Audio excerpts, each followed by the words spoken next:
Hello, and welcome. This is a space where we find rest, using stories to help us drift off to sleep. Tonight, we'll begin a journey into the world of Dragon Ball, learning the fundamentals and basics of Stoicism along the way. If you enjoy the story, please be sure to subscribe, as we'll go into much more depth on these ideas in future episodes. The gravity here is heavy, a thick, invisible blanket that presses down against your shoulders, urging you to kneel, to submit, to lie down and simply surrender. It is 10 times the gravity of Earth, a crushing weight that makes every breath a conscious effort, every heartbeat a drum of resistance against the planet itself. This is the world of the Destroyer. This is the home of Lord Beerus. But the gravity is the least of the pressures you face. In the middle distance, across a vast manicured field of alien grass that shimmers with a bioluminescent violet hue, a storm is raging. It is not a storm of wind and rain, though the air howls and the clouds above fracture in concentric rings. It is a storm of Kai. 2 figures, mere silhouettes within blinding pillars of light, one burning with the ethereal blue of a calm flame, the other crackling with the royal indigo of a deep, jagged ocean, are clashing with a force that rattles the marrow in your bones. Goku and Vegeta. The names alone carry the weight of legends, of decades of struggle, of limits broken and redefined. You watch them move, or rather, you watch the after-images of their movement. They are faster than thought, faster than the blinking of an eye. The air detonates where they meet. Boom. A shockwave rolls across the plains, flattening the grass, tearing the leaves from the ancient, twisted trees that line the horizon. You raise a hand to shield your face, feeling the hot wind whip past you, smelling the sharp electric scent of ozone and scorched atmosphere.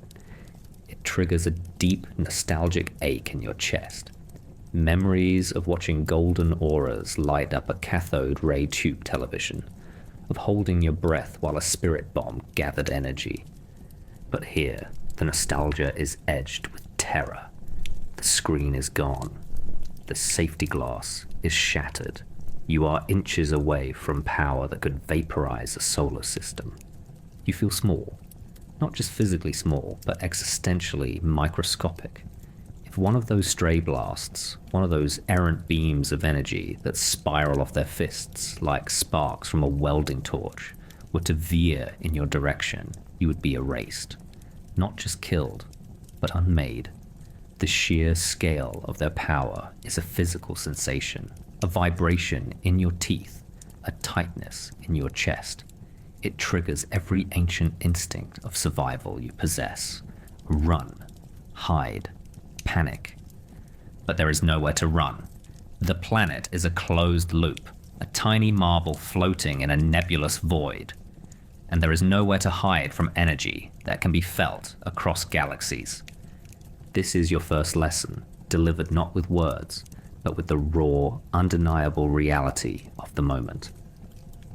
The Stoics spoke of the dichotomy of control, the fundamental truth that divides the universe into 2 distinct categories, things up to us and things not up to us. Look at the storm before you. Can you stop Goku's fist? Can you quell the rage burning in Vegeta's heart? Can you command the shockwaves to cease or the gravity to lighten? Number. The chaos out there is absolute. It is a force of nature as inevitable as the tide, as uncontrollable as the rotation of a star. Your heart hammers against your ribs, reacting to the stimulus, pleading for safety. Take a deep breath. Pull the heavy, divine air into your lungs. Hold it. The lesson is not to stop the storm. The lesson is to realize that the storm is external. The wind whipping your hair is external. The ground shaking beneath your boots is external. Even the fear that rises in your throat, the biological chemical spike of adrenaline, that too is a reaction to the external. But the mind that observes it, that is yours. You plant your feet firmly on the purple grass. You cannot stop the planet from shaking, but you can choose not to shake with it. You cannot silence the deafening roar of their battle, but you can find a quiet frequency within your own thoughts. You are a witness. You are the eye of the hurricane. Stand tall against the gravity. Let the shockwaves wash over you like water over a stone. The stone does not panic when the river rises. It simply is. You are here to learn the way of the gods, but not the gods of destruction. You are here to learn the mastery of the self. The two Saiyans fighting in the distance are masters of the external world, masters of violence and energy. You are beginning a different training. As a stray bolt of ki vaporizes a nearby rock, sending a cloud of dust into the air, you do not flinch. You acknowledge the danger, you respect the power, but you withdraw your consent to be terrified. You draw a line in the sand of your mind. Out there, chaos. In here, reason. The storm rages on, brilliant and terrible, but for the first time, you are not a victim of it. You are a watcher, and in that watching, there is the first, faint glimmer of peace. The battle continues, a distant thunder rolling over the hills, but you have turned away. You walk towards the large, pristine lake that sits near the base of the enormous, hourglass-shaped tree dominating the landscape. The water here is unnatural in its stillness. It reflects the nebulae above with perfect, mirror-like clarity, undisturbed by the wind that tears at the rest of the planet. Standing by the water's edge is a figure who seems to exist in a separate reality from the violence of the Saiyans. Tall, slender, with pale blue skin and a halo of white hair that defies gravity in a way that feels elegant rather than aggressive. He holds a long staff topped with a floating black orb. Whis, the angel, the attendant and teacher to the god of destruction. He does not turn as you approach. He is looking at the reflection of a distant star in the water. As you step closer, the crunch of your boots on the soil feels jarringly loud, an intrusion on his absolute serenity. When he finally looks at you, his movement is liquid. There is no tension in his neck, no tightness in his shoulders. He moves as if he is floating, even when he's standing still. "Oh my," he says, his voice a soft melodious tenor that seems to instantly lower your blood pressure. "You look quite tense. One might think you were the one fighting Vegeta." He taps his staff lightly on the ground. Ting! The sound is clear and pure, cutting through the distant roar of combat. "Sit with me," Whis invites, gesturing to the grass. You sit. The ground is cool here. The air smells of rain and ancient flowers. "Close your eyes," Whis instructs. "Tell me what you hear." You hesitate, then speak. "I hear explosions. I hear shouting. I hear the wind." "Incorrect," Whis says gently. "You hear sound waves vibrating against your eardrums. Your mind labels them explosions. Your mind labels them danger. Try again." This is the lesson of the inner world. The Stoics taught that it is not events that disturb us, but our judgments about those events. You listen again. A loud crack echoes across the planet. A roar of exertion follows. "Remove the names," Whis guides you, his voice closer now, a soothing presence in your mind. "Don't call it a battle. Don't call it Goku. Don't call it scary. Just hear the tone. Is it high? Is it low? Is it loud?" You focus. Without the labels, the terrifying battle transforms. It becomes a series of acoustic textures, a low thrum, a sharp staccato, a rising crescendo. It is just sound. It is just energy displacing air. "You see?" Whis continues. "The Saiyans are training. To them, this is joy. To them, this impact is progress. To you, it feels like the end of the world. The event is exactly the same. The only difference is the story you are telling yourself about it." He asks you to open your eyes and look at the lake. He taps the water with his staff. creating a single, perfect ripple that expands outward. Your mind is like this water, Whis explains. When the Saiyans fight, the ground shakes the cup, and the water becomes turbulent. You cannot stop the shaking, but if you remove the judgment, if you stop adding the stone of fear into the water, the surface calms much faster. He points his staff toward the distant fight, a massive beam of yellow energy, a final flash perhaps, tears through the sky, lighting up the horizon like a second sun. Beautiful, isn't it? Whis muses.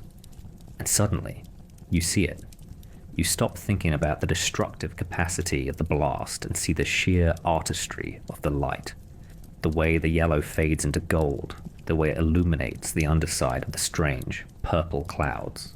By changing your judgment, by shifting from victim to observer of beauty, the fear evaporates, replaced by awe. You are learning to curate your own inner world. The external world belongs to Beerus, to Goku, to the chaotic forces of the universe. But the internal world, the way you interpret the light, the sound and the feeling, that is yours alone. Whis smiles, a small, enigmatic curve of the lips. He knows you're beginning to understand. The silence he carries is not an absence of noise, it is a presence of peace. And now, it is beginning to settle in you. Now, Whis says, rising with that impossible fluidity, it is time to build your fortress. He leads you away from the lake, closer to the base of the colossal tree. This is the central pillar of the planet, its roots digging deep into the core of this small world. The bark is rough and warm to the touch, humming with a low, vital energy. Sit here, Whis commands. Back against the wood, legs crossed, hands on your knees. You take the position. The moment you settle, the intensity of the training in the distance spikes. Goku and Vegeta have evidently moved into a higher gear, perhaps Super Saiyan Blue. The pressure in the air becomes physical, a heavy, static-charged humidity that makes the hair on your arms stand up. Small pebbles around you begin to levitate, vibrating in the air, defying the gravity you found so crushing earlier. Do not move, Whis says. His voice is not loud, yet it cuts through the rising cacophony. Your task is simple. Construct your inner citadel. The Stoic concept of the inner citadel is the ultimate defense. It is the fortress of the mind that no external tyranny can breach. You close your eyes. The ground beneath you jolts rhythmically like a massive heartbeat. Thump, thump, thump. It is the shockwave of fists meeting flesh at supersonic speeds. Visualize the citadel. Imagine a wall of white stone, smooth and impenetrable, encircling the center of your consciousness. Boom. A massive explosion creates a hot wind that whips your hair across your face. Your instinct is to flinch, to check for danger. Steady, Whis whispers. That wind is outside the wall. You are inside. You focus on the visualization. You lay the bricks of your mental fortress. Each brick is a principle you have learned. I control my thoughts. Lay a brick. External events are neutral. Lay a brick. I am safe within my own reason. Lay a brick. The noise becomes a roar, a deafening, chaotic symphony of combat. It feels like the sky is falling. But inside the visualization, you are sitting in a quiet room in the center of the fortress. There's a fireplace there, a comfortable chair, silence. The shaking of the ground is just data. It is information reaching your nervous system. It tells you the ground is vibrating. It does not tell you, be afraid. You strip the emotion from the sensation. You feel the heat of a stray key blast warming your skin. Instead of panic, you acknowledge it as mere temperature, warmth, like the sun. You incorporate it into your citadel. The fire in your mental hearth grows brighter, warmer. You use the external chaos to fuel your internal comfort. The pebbles floating around you are clattering against each other. Click, clack, click. It is a rhythmic distraction. In your citadel, You turn that sound into the ticking of a clock or the crackling of the fire. You transmute the noise. Whis watches you. He sees the tension leave your jaw. He sees your breathing slow down, becoming deep and rhythmic, counteracting the erratic tempo of the battle outside. You are achieving the unmoved mind. You are no longer on a planet shaking apart under the force of gods. You are in your citadel. The walls are high. The gates are barred. Nothing enters without your permission. The fear knocks at the gate, loud and demanding. You look at the gate and simply choose not to open it. The vibration becomes a hum. The heat becomes a blanket. The noise becomes a distant ocean. You're safe, not because the danger is past, but because you have built a place where the danger cannot touch you. You are the fortress. Your meditation is interrupted not by an explosion, but by a yawn. It is a sound deeper than the thunder, a primal, guttural groan that seems to emanate from the planet's core, vibrating up through your spine. The fighting in the distance stops abruptly, as if even the Saiyans know that a more dangerous variable has entered the equation. The sudden silence is heavier than the noise, filled with a terrifying anticipation. Lord Beerus is awake, and he is not happy. Whis taps your shoulder, his playful demeanor shifting slightly to one of focused efficiency. Come along, quickly now. He will want tea, and likely something sweet. If the sugar content is insufficient, we may lose a nearby moon. You follow Whis up the floating stone steps to the bizarre clock-filled palace that defies architectural logic. You enter the main chamber. The air here is different, stuffy, filled with the scent of cat fur, ancient dust, and immense, latent power that tastes like metal on your tongue. Lord Beerus emerges from his slumber. He is a terrifying figure, sleek and purple, his golden eyes narrowed in irritation, sleep crust still in the corners. His ears twitch, rotating like radar dishes seeking a target to vent his frustration upon. He looks at you, then through you. To him, you are less than an ant. You are a temporary arrangement of atoms that he hasn't decided to destroy yet. Whis! Beerus snarls, his voice scratching the air like sandpaper. The noise! Those two idiots are too loud. My nap was ruined. I was dreaming of a golden universe filled with sashimi, and they woke me up. He raises a hand, a purple sphere of Hakai energy forming at the tip of his clawed finger. It creates a distinct, terrifying sound, a distorted buzzing like reality itself is being erased. The air around the sphere warps and darkens. I should erase them. I should erase this whole sector. I feel cranky. Your heart stops. This is the ultimate lack of control. You are standing before a being who acts on whim, whose mood swings determine the fate of galaxies. This is the test of Amor Fati, the love of fate. The Stoics taught that we should not demand things happen as we wish, but wish for them to happen as they do.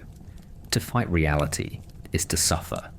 To accept it is to find freedom. Beerus is grumpy. This is a fact. Beerus is dangerous. This is a fact. If you wish he were calm, you will be anxious. If you wish he were kind, you will be disappointed. Instead, you must accept him exactly as he is. You look at the god of destruction, you see the death ball on his finger, and you accept the danger. You do not cower, you do not plead. You simply exist in the same space as the threat.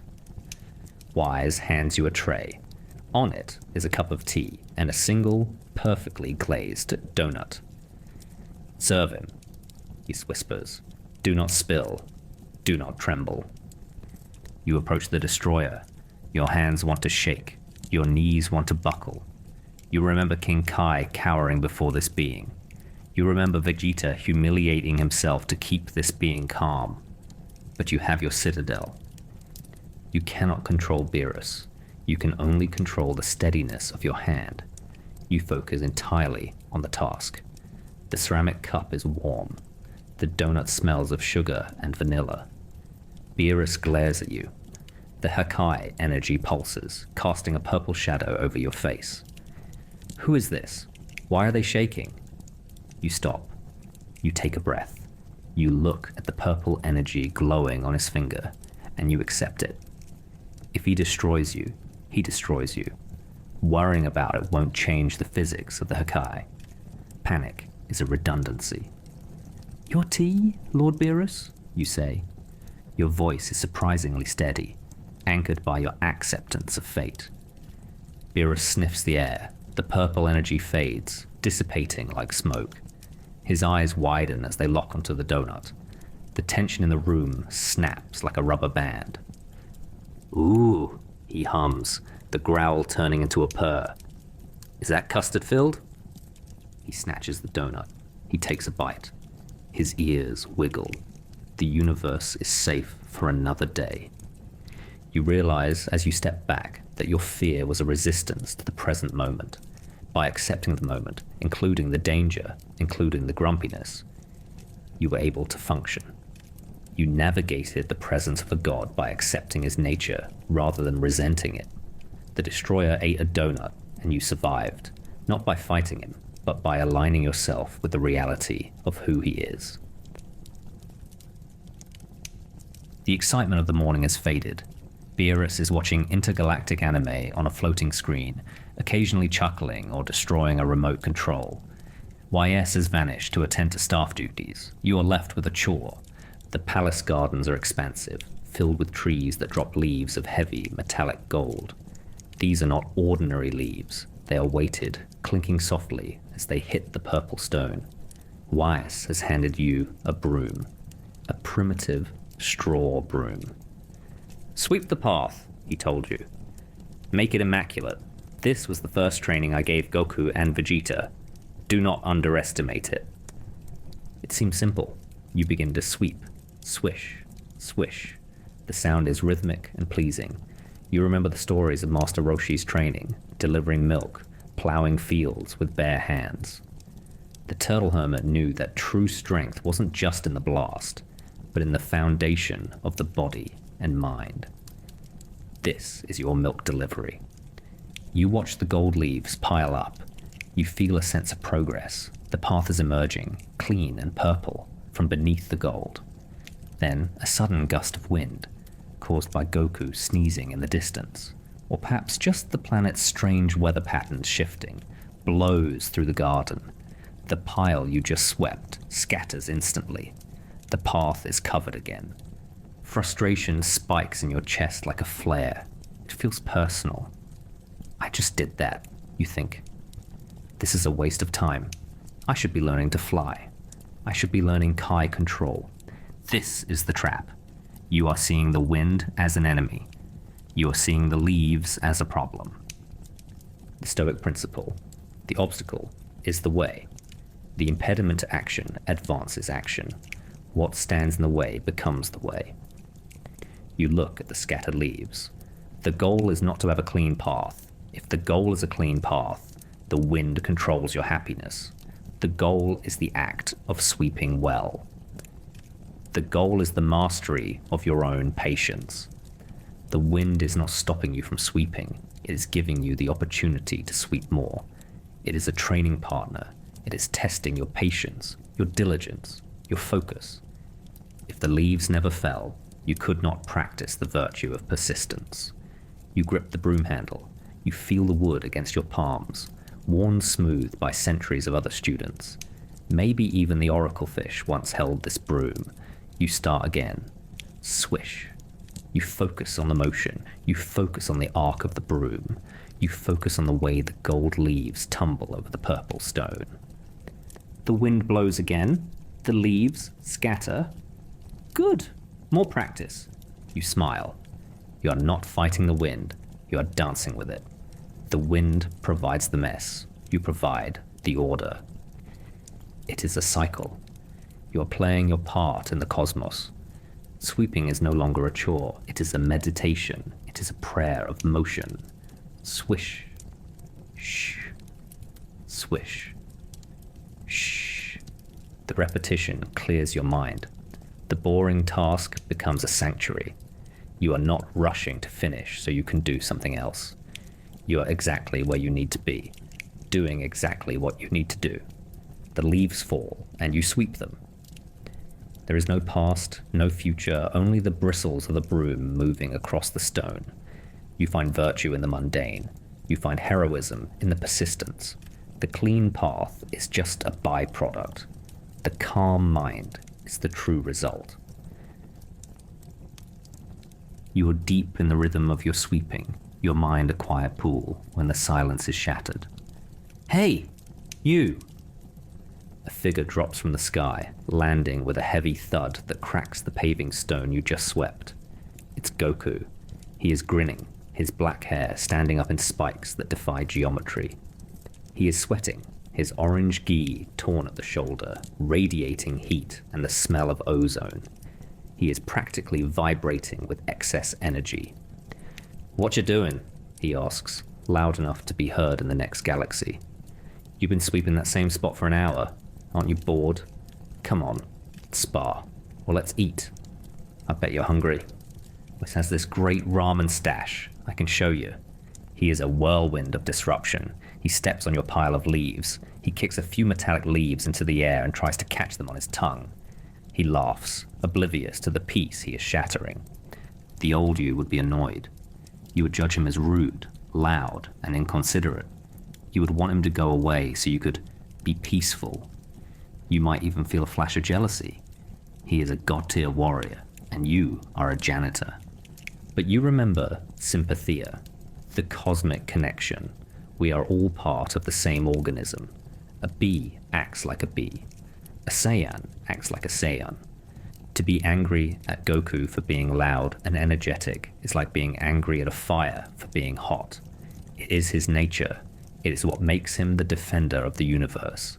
His chaotic energy is the same force that saved Earth from Frieza, from Cell, from Boo. If he were quiet and contemplative like you, the Earth would have been destroyed 20 years ago.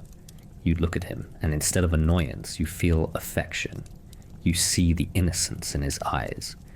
He isn't trying to ruin your meditation. He wants to share his joy with you. He is a creature of pure instinct and heart. "I am training, Goku," you say softly, leaning on your broom. "Training?" He tilts his head, looking confused. He throws a few punches at the air. "But you aren't punching anything. You aren't even charging your Kai. I can't feel your energy at all." "I am training my mind," you explain. "I am learning to be still." "Oh." Goku scratches his head, laughing. "Like Piccolo. He sits under waterfalls and stuff. That sounds boring. But hey, you look really calm. Like, super calm. Even calmer than Dender." "It is a technique," you agree. He grins, giving you a thumbs up. "Well, good luck. If you figure out how to make your mind strong enough to block a punch, let me know. I'm gonna go beg Whis for food." He blasts off. The wind forms his departure, scattering your leaves all over the garden again, blowing your hair back. You watch him go, a streak of orange light against the purple sky. You don't feel anger. You feel a sense of warmth. He is a force of life, chaotic and bright. You are the stillness. Both are necessary. You pick up your broom and begin to sweep the leaves again, grateful for the interaction, grateful for the reminder that peace is not the absence of people, but the ability to love them as they are. The garden is finally done. You have swept the gold leaves into perfect symmetrical piles. The purple stone path gleams. It is a work of art. You step back, wiping sweat from your brow, feeling a profound sense of accomplishment. You have imposed order on chaos. The door to the palace creaks open. Lord Beerus shuffles out, looking half asleep, scratching his ear. He is walking towards the oracle fish's bowl, mumbling about snacks. He walks directly through your piles. He doesn't even notice. His large feline feet kick the leaves, scattering them across the pristine path. He drags his long tail behind him, acting as a plow that undoes hours of your work in seconds. The metallic leaves clatter loudly as they are dispersed. Stupid Whis, Beerus grumbles. Where is the pizza? I specifically asked for the deep dish. He disappears around the corner, leaving a trail of destruction in his wake. You stand there, staring at the ruin of your work. The heat rises in your chest. It's a physical sensation, a tightening of the throat, a flushing of the cheeks. The thought forms instantly. He ruined it. It's unfair. He's a jerk. Does he have no respect? Stop. This is the test of indifference to insult. This is the test of ownership. Did he harm you? No. He moved leaves. Did he harm your character? No. Your patience is intact. The only thing that was ruined was the external arrangements of dead vegetation. If you are angry, it is because you attached your happiness to the leaves staying in a pile. But the leaves are external. Beerus is external. The universe is entropic. Things fall apart. The Stoics say, if someone acts poorly, they harm their own character, not yours. Beerus's carelessness is a flaw in his awareness, not a reflection on your worth. He is acting according to his nature as a destroyer. To expect him to be a creator or preserver is to misunderstand reality. You look at the mess. The anger flares, then cools. You realize that your work was not the piles of the leaves. Your work was the effort you put in. That effort is locked in the past. It cannot be destroyed.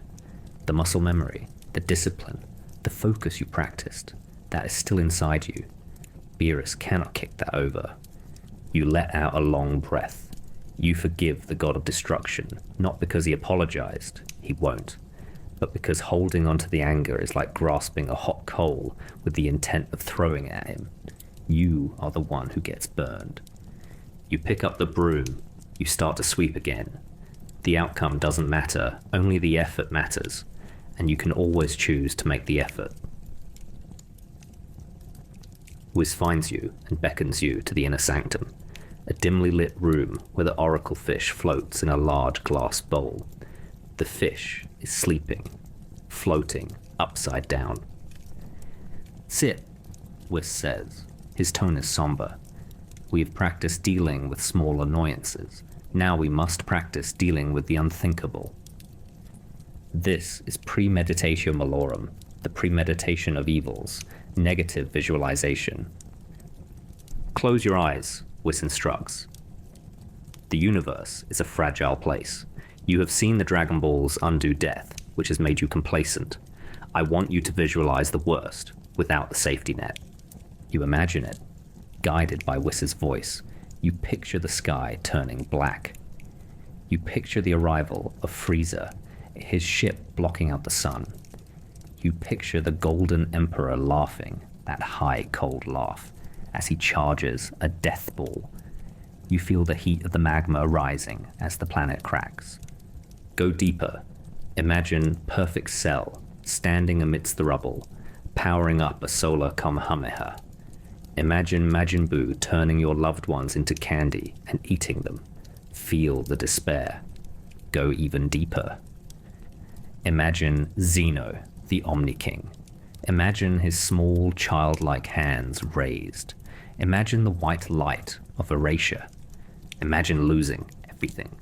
The Earth gone, Namek gone, Beerus's planet crumbling into dust. Imagine your own body dissolving into light. Imagine the Dragon Balls turning to stone, never to be used again. Your heart races. The horror is vivid. It is the nightmare that haunts every Z fighter. Stay in the image, Whis commands. Do not look away. Look at the end of all things. You watch the universe fade to white. Now, Whis whispers, find your center. Even in the void, even in the face of total erasure, you are currently here. You are currently breathing. The fear of the future is robbing you of the present. If the worst happens, panic will not help. If the worst happens, you will need your reason. You will need your dignity. By visualizing the catastrophe, you strip it of its surprise. You stare the monster in the face until it becomes familiar. Frieza is just a tyrant. Death is just a transition. Erasure is just silence. You realize that even if the universe ends, the present moment is still yours to hold. You practice being the captain of a sinking ship who does not scream, but calmly gives orders until the water rises. When you open your eyes, the dimly lit room feels safer. The oracle fish is just a fish. The silence is just silence. You have walked through the valley of the shadow of death in your mind, and you have emerged unscathed. The anxiety about what if has been replaced by a grim but sturdy acceptance. You are ready for whatever comes, because you have already seen it. You walk out to the training grounds. Goku is napping under a tree, a snot bubble inflating and popping, but Vegeta is still going. He is in the gravity chamber, but the door is open. You watch him. He is shirtless, his body a roadmap of scars and muscles. He's doing one-finger push-ups and 500 times gravity. Sweat pools beneath him in a literal puddle. His veins are bulging, threatening to burst. His grunts are filled with a desperate, burning agony. "Damn it!" he screams, pushing himself off the floor and firing a Gallic gun into the reinforced wall. The purple light illuminates his face, twisted in a rictus of self-hatred. "Not enough. It's never enough. I must be stronger than Kakarot. I am the prince." He is the prince of all Saiyans. He has power that could crack a moon. He has a family who loves him. Bulma, Trunks, Bra. He has everything a warrior could want. And he is miserable. You observe him through the lens of the Stoic principle of indifference to external goals. Vegeta is enslaved. He is a slave to his ambition. He is a slave to a ranking system that exists only in his head.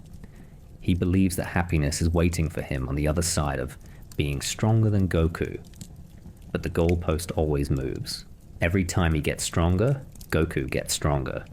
It is a treadmill of suffering. You watch his face. It is twisted in a scowl. He is not enjoying his power. He is using it to punish himself. He is haunted by the ghosts of his planet, haunted by the idea that he is not enough. You realize that true power is not Kai. True power is not being the strongest in the universe. True power is Autarkeia, self-sufficiency. It is needing nothing outside of yourself to be content. Vegeta needs victory to be happy. Therefore, his happiness is in the hands of his opponents. If Goku wins, Vegeta suffers. You need only your own virtue to be happy. Therefore, your happiness is in your own hands. You feel a wave of compassion for the prince. He carries the weight of a dead race and a living rivalry. You promise yourself not to fall into the same trap. You will not tie your worth to your achievements. You will not tie your peace to being better than anyone else. You stand there, powerless compared to him physically, but possessing a secret freedom that he is still fighting to find. Whis taps his staff on the ground, releasing you for the afternoon. "Go," he says. "Walk. Observe. Live according to nature." You leave the palace area and enter the wild forests of Beerus's planet. It is a surreal landscape. Giant, floating, jagged rocks drift overhead like lazy clouds.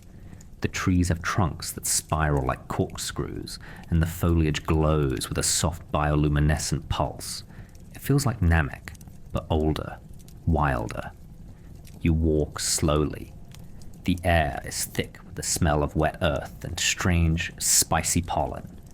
You see a large dinosaur-like creature, reminiscent of the Gohan training days, lumbering through the brush. It stops, tearing a massive branch from a tree and chewing it. Suddenly, a larger predator, a massive saber-toothed cat, leaps from the shadows. The struggle is brief, violent, and silent. The dinosaur falls. The cat begins to feed. It is violent, yes, but it is not evil, it is nature.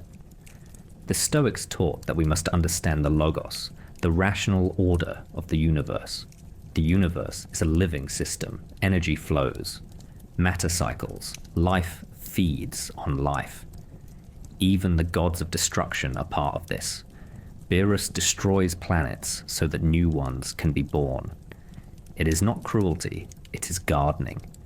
You walk past a river that flows uphill. You dip your hand in. The water is warm. You see fish swimming in it, their scales shimmering. You realize you're not separate from the system. You're not an alien observer. You are a participant. The atoms in your body were forged in stars, just like the key in Goku's hands. The breath in your lungs is the same air the trees breathe out. You sit on a mossy rock and just exist. You stop trying to figure everything out. You stop trying to judge the predator or pity the prey. You simply watch the great machinery of the cosmos turning. It is a harmonious chaos. It creates and destroys in equal measure. Beerus destroys, the Kais create. It is balance. You feel a deep sense of belonging. You are exactly where you fit in this web. You are a conscious piece of the universe, looking at itself. The alienation you felt earlier fades. You're at home here in the strange glowing woods because you are part of nature, and nature is everywhere. Evening has fallen. A large table is set outside the palace. It is piled high with food, dinosaur meat, heaps of rice, bowls of ramen, strange alien fruits, and piles of pudding cups. Everyone is here. Goku, Vegeta, Beerus, Whis, and the oracle fish. The noise is deafening. "This is delicious!" Goku screams with his mouth full, spraying rice across the table. "Hey Vegeta, pass the meat!" "Get it yourself, clown," Vegeta snaps, guarding his plate. "And don't chew with your mouth open. Have you no Saiyan pride?" The salt balance is off, Beerus complains, tearing into a drumstick the size of a car. "Whis, next time bring me the chef from Earth, or I'll destroy this table." "Oh ho ho, Lord Beerus, please try the pudding before you rashly destroy the furniture," Whis chimes in.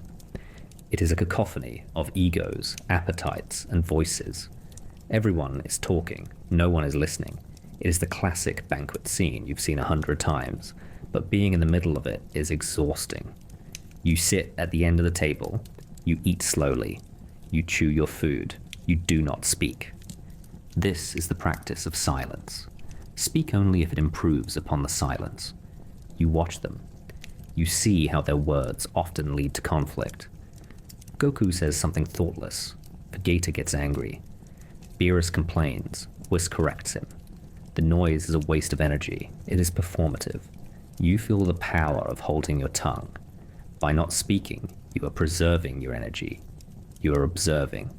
You notice the way Vegeta secretly passes a piece of meat to the oracle fish when he thinks no one is looking. You notice the way Goku makes sure Beerus has the biggest piece to keep him happy. You see the currents of affection underneath the noise. If you were talking, you would miss this. Beerus looks at you, his eyes sharp. You're quiet. Usually mortals chatter endlessly when they are nervous. Are you plotting something? The food is too good to interrupt with words, Lord Beerus, you say simply.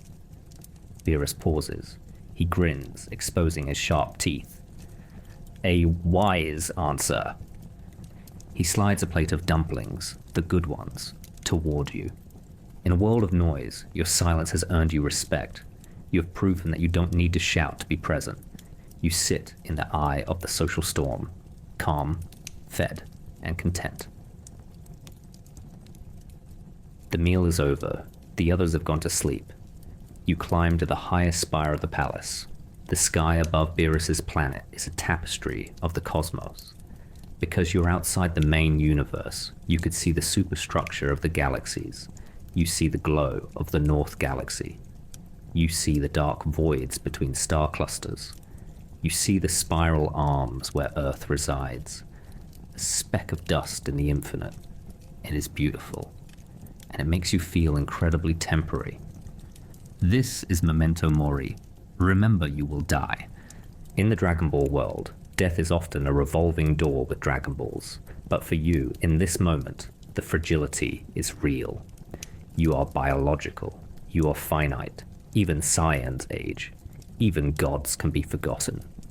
You look at the stars. Some of them have already burned out, their light just now reaching you. You think about the timeline of the universe, billions of years. Your life is a blink, a spark. Does this depress you? No. It liberates you. If your time is short, then this moment right now is infinitely precious. You cannot afford to waste it on petty anger. You cannot afford to waste it on fear. You cannot afford to hold grudges against people who will also be dust soon. You look at your hands. You feel the cool night breeze. You are alive right now. The blood is pumping in your veins right now. The urgency of death strips away the trivial. Who cares if you swept the leaves perfectly? Who cares if you looked foolish in front of Vegeta? It doesn't matter. What matters is that you are here, witnessing the glory of the universe. You breathe in the starlight. You feel a rush of gratitude. You are a guest at the banquet of existence. The party will end eventually, but the food is good, the music is playing, and the view is spectacular. You decide to enjoy the party while you're still in the room. You return to your room, but sleep does not come instantly. A memory surfaces. A mistake you made years ago on Earth. A regret. A failure. Perhaps a relationship lost, or a potential unfulfilled. It sits heavy on your chest. You walk out to the balcony. YS is floating there, looking at the moon. He senses your heaviness. You are time traveling, Whis says softly. Without a time ring, that is a cosmic offense. You smile weakly. I'm thinking about the past, about something I did. Why? Whis asks. Can you touch it? Can you fix it? Even I can only rewind time by 3 minutes. Can you rewind years? No. Then you are suffering for a phantom. Whis taps his staff. An image appears in the crystal orb, a river flowing endlessly. The water that has passed is gone, Whis says. You can run along the bank, chasing it, screaming at it, but it will not flow backward. All you do is exhaust yourself, and you miss the fresh water flowing by right now. Look at Trunks.